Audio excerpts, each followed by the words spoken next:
Okay, getting ready to get my 3-inch drop springs off. Put my old ones that have been cut a little bit. It just sits too low with 3-inch.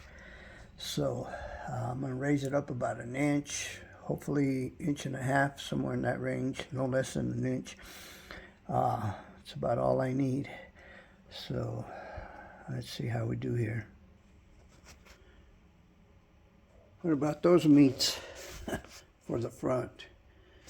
265.50s, I believe. Okay, so let me get going on this. I'm going to show you a couple little tricks here. I stick that in there. That way you can't go too far down, and it'll keep your caliper up, your rotor and everything up, so you don't stretch your brake cable. And then just a piece of metal here that I'm going to put down here under my ball joint there to keep from ruining the rubber on it. I'll put this piece of metal first, and then I'll use this to knock it out. That way I don't have this sliding on top of the rubber,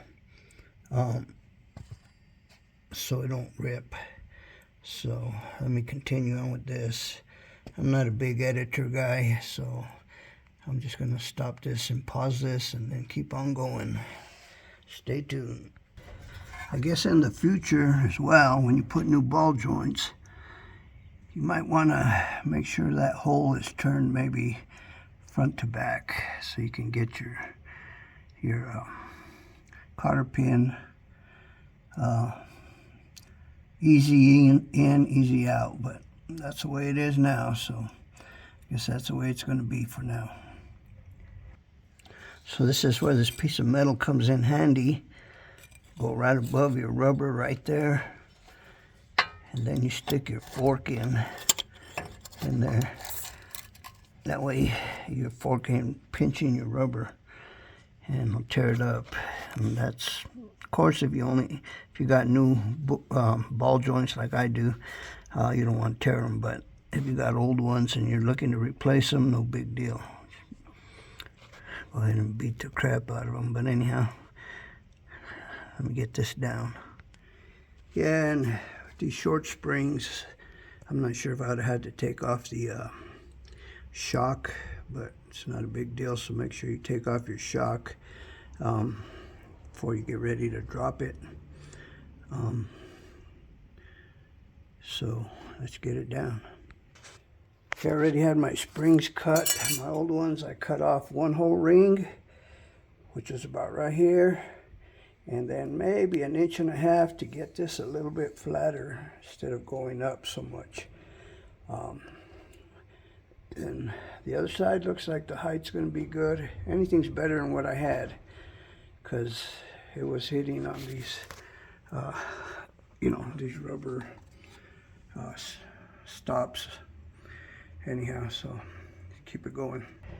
Make sure when you put your springs in, you get that little tail right in that groove right there.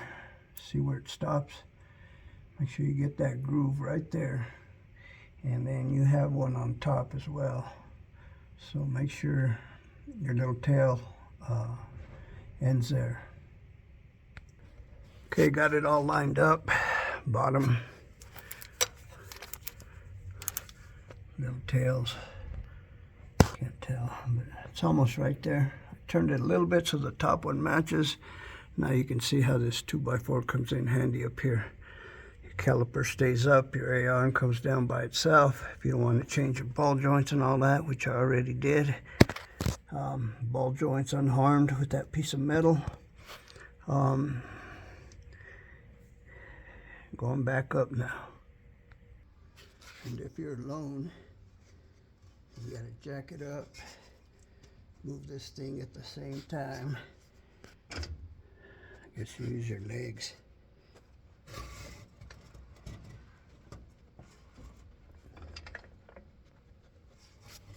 Try to use your legs. I was doing it. Now let's get it harder, but I think I'm right there. Stay tuned.